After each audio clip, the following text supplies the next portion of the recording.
بسم الله الرحمن الرحيم. الحمد لله الذي هدانا للإسلام وما كنا لنهتدي لولا أن هدانا الله. أشهد أن لا إله إلا الله وحده لا شريك له، وأشهد أن نبينا سيدنا مولانا محمدا عبده ورسوله صلى الله عليه وعلى آله وصحبه وبارك وسلم تسليما كثيرا. أما بعد، أعوذ بالله من الشيطان الرجيم. بسم الله الرحمن الرحيم. إن الذين آمنوا وعملوا الصالحات سيجعل لهم الرحمن ودا. صدق الله العظيم. وقال النبي سيدنا مولانا محمد صلى الله عليه وسلم: من كان يؤمن بالله واليوم الآخر فليقل خيرا أو ليصمت، أو كما قال صلى الله عليه وسلم. وقال أيضا صلى الله عليه وسلم: التقوى ملاك الحسنات. اللهم صل وسلم على نبينا سيدنا مولانا محمد وعلى آل نبينا سيدنا مولانا محمد مبارك وسلم كما تحب وترضى عدد ما تحب وترضى. اس دنیا کے اندر اللہ سبحانہ تعالیٰ نے زندگی دو طرح کی رکھی ہے، اور دونوں کا نتیجہ رزلٹ الگ الگ ہے. ایک زندگی وہ ہے جو ایمان والی ہے، اطاعت والی ہے. حضرت نبی پاک سیدنا مولا آقا صلی اللہ علیہ وسلم کی محبت، عظمت، اتباع و تصدیق والی ہے. یہ زندگی اللہ سبحانہ وتعالیٰ کو پسند ہے، فرشتوں کو پسند ہے، انبیاء علیہ السلام کو پسند ہے، اللہ کے نیک بندوں کو پسند ہے. حتیٰ کہ زمین کے جس حصے پر ایسی زندگی گزاری جاتی ہے اس حصے کو بھی یہ زندگی پسند ہے. رات کو پسند ہے، دن کو پسند ہے. اللہ کا حکم ہے کہ یہ زندگی ہم اختیار کریں. تو ایک زندگی ایمان والی ہے، عمل والی ہے، عمل صالح والی ہے. اس زندگی میں اللہ نے کشش رکھی ہے. جیسے چمبک کے اندر کشش ہے کہ اگر اس چمبک سے لوہا کو ٹچ کریں گے تو وہ چمبک اس لوہے کو کھینچ لیتا ہے. اسی طرح ایمان، تقوی اور عمل صالح والی جو زندگی ہے، اس زندگی کے اندر خدا تعالیٰ نے قوت رکھی ہے، تاثیر رکھی ہے کہ اس زندگی کے اندر کھینچا ہوا ہے، اس زندگی کے اندر محبت ہے، اس زندگی کے اندر اللہ نے عظمت رکھی ہے. ایسی زندگی والے کو ہر شخص محبوب رکھتا ہے. اللہ کے نیک بندے محبوب رکھتے ہیں. آگے چل کے درند و چرند بھی اس کو محبوب رکھتے ہیں. شیر کے بارے میں مشہور ہے کہ وہ چیرتا ہے، پھاڑتا ہے، چھوڑتا نہیں ہے. لیکن اس کے بارے میں بھی یہ آتا ہے، کتابوں میں لکھی ہوئی بات لوگوں نے بیان کی ہے کہ شیر نے یہ دعا کی کہ اللہ مجھے اپنے کسی ایسے بندے پہ مسلط مت کیجیے گا جو آپ کا ذاکر بندہ ہو، جو آپ کو یاد رکھتا ہو. کسی ذکر کرنے والے پر اللہ مجھ کو آپ مسلط مت کیجیے.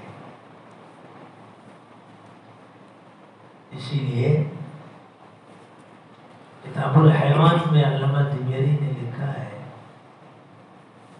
میں نے بزرگوں سے سنا اسی حوالے سے، کہ شیر ذاکر بندے کو ذاکر پر حملہ نہیں کرتا. تو یہ زندگی کی محبوبیت ہے، قوت تاثیر ہے.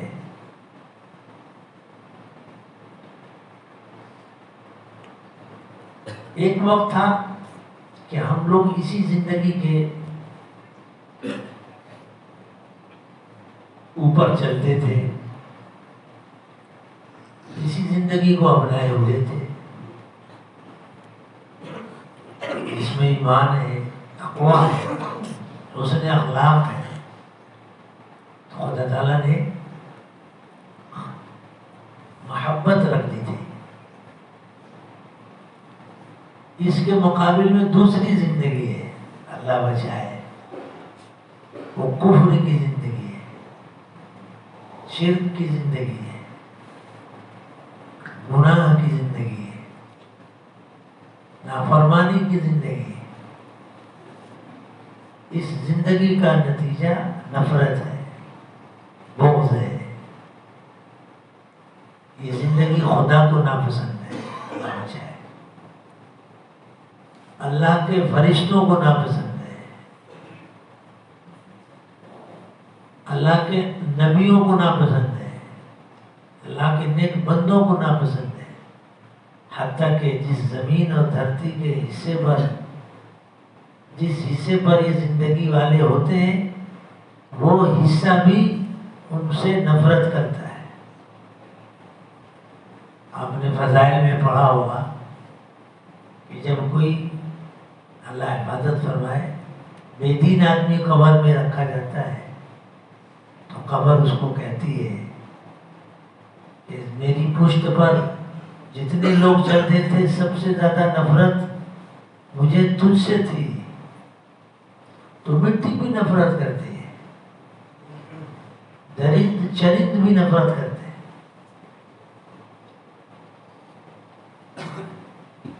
یہ زندگی بغض والی، عذاب والی ہے. اس زندگی سے بچنے کا حکم ہے کہ یہ زندگی کبھی اختیار نہ کی جائے. اللہ سے پناہ مانگی جائے اسی زندگی سے کہ ایسی زندگی سے خدا بچائے. اگر چونکہ دنیا دارالامتحان ہے، یہاں امتحان ہے اچھے اور برے کا، تو اس لیے دونوں نمونے رکھے ہیں. اور اللہ کا حکم ہے کہ اچھی زندگی اختیار کی جائے. اور اتنا حکم ہے کہ اللہ نے یہ زندگی سکھانے کے لیے نبیوں کو بھیجا کہ میرے بندوں کو جا کر ایمان اور عمل والی، تقوی والی زندگی سکھاؤ. ہم لوگوں کا کام یہ ہے کہ ہم اس پہ شکر ادا کریں کہ اللہ نے ہم کو، آپ کو کروڑوں انسانوں میں چن کر بغیر درخواست کیے ہوئے اللہ نے ایمان دیا ہے، کلمہ دیا ہے. الحمدللہ حضرت نبی پاک صلی اللہ علیہ وسلم کی امت میں بنایا ہے. یہ اللہ کی نعمت ہے۔ اب یہ زندگی ملنے کے بعد ہمارے اوپر ذمہ داری ہے کہ یہ زندگی ہماری باقی رہے اور ہم اس میں ترقی کریں، کبھی اس میں فرق نہ آنے پائے۔ جتنی ایمان اور عمل صالح اور تقویٰ میں ہم آگے بڑھیں گے، ترقی کریں گے، اللہ سبحانہ تعالیٰ اتنی ہمارے اوپر یہاں بھی اور وہاں بھی آخرت میں بھی انعام میں اضافہ کریں گے۔ اور سب سے بڑا انعام اللہ کی رضا اور خوشنودی کا ہے، اللہ خوش ہو جاتے ہیں۔ اس لیے میرے بھائی بزرگ و دوستو، ہم کو اپنے اندر ایمان، عمل صالح، اللہ کا خوف، خشیت، تقویٰ اور سنت کی اتباع، محبت، اس کی فکر کرنے کی ضرورت ہے۔ حالات اس دنیا میں نئے نہیں ہیں، اگر حالات من کے مطابق ہوں تب بھی ہم سے مطالبہ ہے کہ ہمارا ایمان اور عمل صالح اور تقویٰ والی زندگی اس میں فرق نہ پڑے، خوشی کی لائن میں ہم خطا نہ کریں، غافل نہ ہوں۔ اس وقت بھی یہی سبق ہے، اور اگر حالات موافق نہیں، مخالف ہوں تو اس وقت بھی ہمیں یہی حکم ہے کہ اپنی زندگی کو دیکھو کہ اللہ کے خوف، ایمان، عمل صالح اور تقویٰ والی ہے کہ نہیں، اس کو اختیار کرنا ہے۔ تو حالات کی سختی میں بھی اللہ مدد اور غیبی نصرت فرما کر غلبہ دے دیں گے۔ پورے صحابہ کرام رضی اللہ تعالی عنہم اجمعین کی زندگی اس کا کھلا نمونہ ہے۔ ایمان، اللہ کا تقویٰ، اللہ نصیب فرمائیے، عمل صالح، حسن اخلاق، اس کے ذریعے آدمی غلبہ پا لیتا ہے۔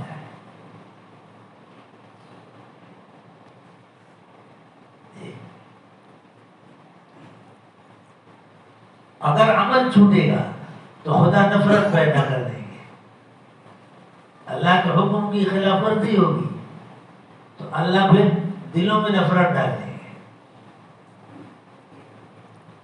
تو اس وقت یہ مہینہ جو رجب کا چل رہا ہے، رمضان شریف کا، یہ تمہیدی مہینہ ہے، تیاری کا مہینہ ہے، شروعات کا مہینہ ہے، کہ ہم اور آپ حالات کے بگڑنے کا تذکرہ نہیں کریں، کیونکہ حالات نئے نہیں ہیں۔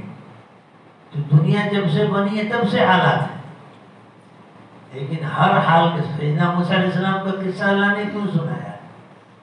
کہ اس وقت فرعونی حالات تھے۔ نمرود کا قصہ کیوں سنایا؟ قارون کا واقعہ کیوں سنایا؟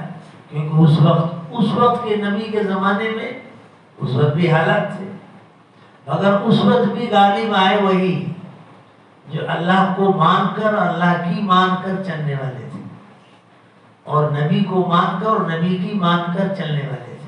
اس وقت وہی غالب ہے اور ابھی بھی وہی ہوگا۔ حضرت سیدنا آقا صلی اللہ علیہ وسلم کو اللہ نے قیامت تک کے لیے نبی بنا کے بھیجا، تو آپ کی نبوت کی طاقت سب سے زیادہ ہے، آپ کے لائے ہوئے عمل کی طاقت سب سے زیادہ ہے۔ تو جو آپ صلی اللہ علیہ وسلم کی اتباع محبت کرے گا وہی آج بھی غالب ہوگا اور کل بھی وہی غالب ہوگا۔ تو ہمیں پہلے نمبر پر یہ دیکھنا ہے کہ ہم سے ایمانی اعمال نہ چھوٹے، کیونکہ ایمانی اعمال چھوٹے گا تو اللہ کی مدد کی رسی کٹ جائے گی، ٹوٹ جائے گی، اور جب اللہ کی مدد کی رسی ہٹ گئی تو پھر کوئی نہیں بچا سکتا ہے، اسی کو مضبوطی سے پکڑنا ہے۔ اللہ، حالات چاہے کتنے سخت ہو، لیکن ہم خود کوشش کریں کہ ہمارا اللہ ہم سے ناراض نہ ہو، کیونکہ اللہ پاک کو ناراض کر کے کوئی چین نہیں پا سکتا، اور اللہ پاک کو خوش کر کے کوئی بے چین نہیں ہوتا۔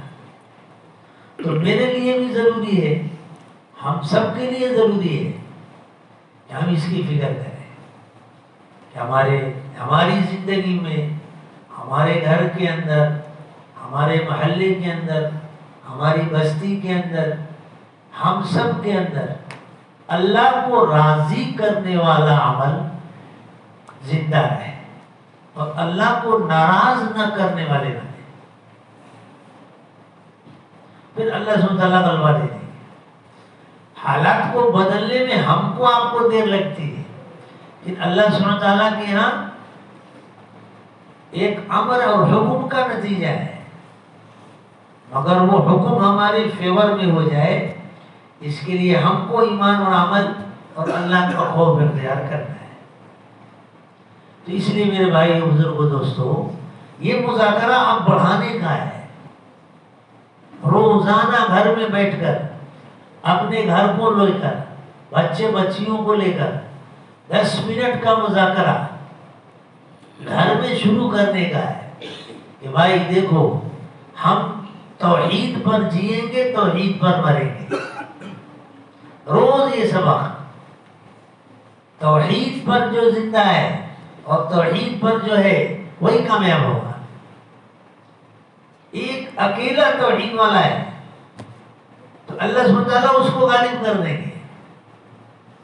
تھوڑے سے وقتی حالات آتے ہیں، لیکن وہ حالات آتے ہیں اللہ اپنی قدرت کی، طاقت کی مثال دکھانے کے لیے کہ دیکھو میری طاقت کتنی ہے۔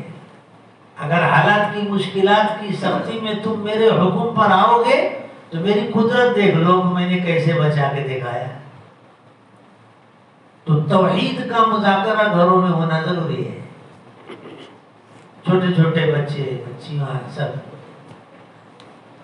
ایک تو یہ اللہ کی مدد کو کھینچنے والے اعمال، ایک تو یہ پہلا سبق اور لاسٹ سبق ہے۔ توحید زندگی کا پہلا سبق بھی ہے اور آخری سبق بھی ہے۔ پہلا، بچہ پیدا ہوتا ہے، دیکھیے کان میں اذان دی جاتی ہے تو اقامت کہی جاتی ہے، اس میں پہلا سبق اللہ کی بڑائی کا کہ اللہ ہی بڑے ہیں اور سب سے بڑے ہیں، اور اللہ ہی بڑے رہیں گے اور سب سے بڑے رہیں گے، یہ محبت۔ اور پھر کلمہ شہادت، توحید پہلا سبق کہ اللہ کے علاوہ کوئی بندگی کے لائق نہیں، اور سیدنا محمد صلی اللہ علیہ وسلم اللہ کے رسول ہیں۔ تو اس لیے میرے بھائی بزرگوں دوستو، ہم لوگ یہ مذاکرہ گھروں میں بڑھائیں۔ ہمارے بچے، نوجوان بچے جب آپس میں ساتھیوں میں بیٹھیں تو اللہ کی بڑائی کو بولیں، توحید کو بولیں۔ یہ سب سے گھناؤنی چیز شرک ہے۔ مشرک ذلیل ہوگا، ذلیل ہے اور ذلیل ہوگا۔ شرک کے ساتھ عزت ہے ہی نہیں، اور توحید کے ساتھ ذلت ہے ہی نہیں۔ یہ مذاکرہ، اس کے ساتھ ماشاءاللہ جمعہ ہے، آج مسجد بھری نظر آ رہی، یہ تعداد نمازوں میں بھی ہو، نماز کا اضافہ، نماز کی پابندی، نماز اجتماعیت سے قائم کرنا ہے۔ گھر میں بھی نماز، مسجد میں جماعت سے نماز۔ کیوں کہ نماز مقابلہ ہے باطل کی ظلمت کا۔ باطل جتنے ہیں وہ دنیا میں تاریکی پھیلا رہے ہیں، تاریکی پھیلا رہے ہیں۔ ایک وقت کی جماعت کھڑی ہوئی اور اتنے مصلی نماز پڑھنے کھڑے ہو گئے تو ان کے ذریعے جو اللہ نور اتار رہے ہیں اس زمین پر، یہ نور اس کفر و شرک کی ظلمت کو کاٹے گا۔ اس لیے نماز کو دانت سے پکڑ لینا ہے، کہیں بھی وقت ہو جائے نماز کا چھوڑنا نہیں۔ نماز کی پابندی، نماز گھر میں، نفل گھر میں کچھ پڑھیے تو وہ پورا کنیکشن جڑ جاتا ہے۔ اور نماز اللہ نے دیا ہے کہ اللہ کی رحمت اور رضا اترے، اللہ کی طرف سے نور اتروایا ہے، ہدایت کا نور۔ نماز میں کون سی دعا مانگتے ہیں؟ ہدایت کی دعا مانگتے ہیں۔ تو کفر سے، شرک سے، گناہ سے مقابلے کی طاقت نماز کے ذریعے اللہ تعالیٰ فرمائیں گے۔ تو دوسرا عمل نماز کی پابندی۔ لاک ڈاؤن کے بعد اکثر لوگ کہہ رہے ہیں کہ نمازوں میں فرق پڑ رہا ہے۔ ہمیں یہاں کے حالات نہیں معلوم، مجھے یہاں سے اچھا گمان ہے کہ یہاں انشاءاللہ نمازوں کا ماحول اور ترقی کرے گا، انشاءاللہ پہلے سے اور ترقی کرے گا۔ اس لیے نماز سارے ساتھی پڑھیں، ہم پڑھیں پابندی سے، جہاں وقت ہو جائے بس وہیں کھڑے ہو جائیں۔ وہاں اگر آپ پڑھیں گے جہاں وقت ہو گیا تو آپ نے وہاں کی کفر کا مقابلہ کیا، شرک کا مقابلہ کیا، ظلمت کا مقابلہ کیا، ایک سجدہ زمین پہ کیا تو یہ گواہی دی کہ اللہ میری پیشانی آپ کے سامنے جھکی اور ہم ساری دنیا کے غیروں کا انکار کر کے آپ کی توحید کا اقرار کر رہے ہیں۔ تو اس لیے نماز کو میرے بھائیوں پابندی سے پکڑنا ہے، کریں گے انشاءاللہ۔ اور اس کے ساتھ آخری بات یہ کہ قرآن پاک کی تلاوت، چلتے پھرتے کیسے بھی ہو جائے قرآن پاک کی تلاوت، کیونکہ قرآن وہ عمل ہے جو اللہ کی ہدایت کو کھینچتا ہے۔ تو زمین پر اس وقت سب سے بڑا کام یہ ہم لوگوں کا ہے کہ ہم اللہ سے ہدایت کو اتروائیں۔ ہدایت کو اتروانے کے لیے ایک تو توحید کا مذاکرہ اور شرک سے نفرت کا مذاکرہ، دوسرے نماز، اور تیسرے قرآن پاک کی تلاوت۔ آپ بیٹھے ہیں، کوئی کام نہیں ہے، موبائل میں آپ اس ڈاؤن لوڈ کر لیجئے اور وہاں قرآن شریف پڑھیے۔ وضو کا تھوڑا اہتمام کر لیجئے۔ آدمی کن کن چیزوں کا اہتمام کرنا، مسجد میں آ جائیے اور قرآن پاک کی تلاوت کیجیے۔ کم سے کم ایک ربع، ایک پارہ، آدھا پارہ، کم سے کم ربع تھوڑا تو ضرور قرآن شریف کی تلاوت روزانہ ہمارا کریں۔ اللہ کہنے کی برکت سے ہم سب کو عمل کی توفیق عطا فرمائے۔ یہ تین عمل ہم نے عرض کیا، یہ اللہ کی طرف سے ہدایت کو اتروانے والا ہے، اس کو ہم لوگ بڑھائیں۔ اس وقت کا باطل شرک کو پھیلانے کی کوشش کر رہا ہے اور شرک کو لا رہا ہے۔ ہمارا آپ کا کام یہ ہے کہ ہم اللہ کی طرف متوجہ ہو کر ہدایت کو اتروائیں۔ اس تین کام کو رمضان سے پہلے جتنا زیادہ ہو سکے اپنے ساتھیوں میں، اپنے بھائیوں میں بیٹھ کر مذاکرہ کریں اور اس کو انشاءاللہ کریں۔ آپ پارک میں گئے ہیں، بیٹھے ہیں، وہاں تھوڑی دیر قرآن کی تلاوت کر لیجئے، وہاں قرآن شریف ایک پارہ پڑھ لیجئے، تو آپ نے اس ظلمت کے ماحول میں اللہ کی طرف سے ہدایت اتروایا ہے۔ اس کی برکت انشاءاللہ جب پورے گاؤں کی سطح پر، علاقے کی سطح پر یہ محنت عام ہوگی تو تھوڑے دنوں کے بعد آپ دیکھیں گے کہ اللہ کی طرف سے کچھ عجیب خوشیوں کے فیصلے ہوں گے۔ اللہ مجھے آپ سب کو عمل کی توفیق عطا فرمائے، قبول فرمائے۔ وآخر دعوانا ان الحمدللہ رب العالمین۔